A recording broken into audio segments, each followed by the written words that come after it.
Alright, update lang guys sa MDL natin. So binalik natin sa dalawa, no?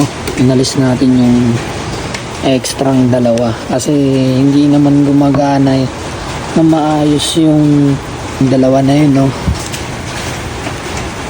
So ito yung kinabit natin yung mga goods. So bali na-edit natin yung bracket, pinaganda natin, tsaka lagyan natin ng rivets para tumibay, no? Matibay siya, hindi siya basta-basta mayuyupi.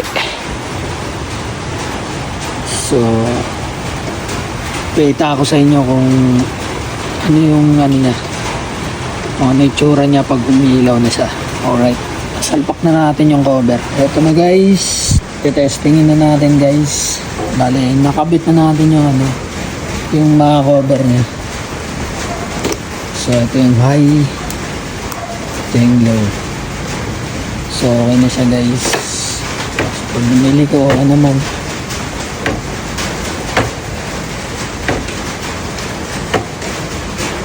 So hindi ko pa kinabit yung steel rack natin kasi ano,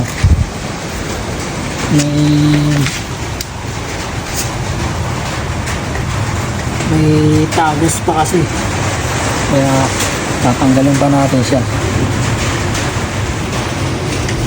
So ganun din sa kabila dito sa may kickstart.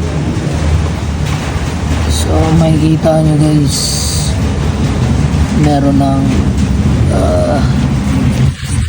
oil leak. Ito siya guys. So ganun lang ang ating update. So yan ay ating aalamin sa ating pagbabalik.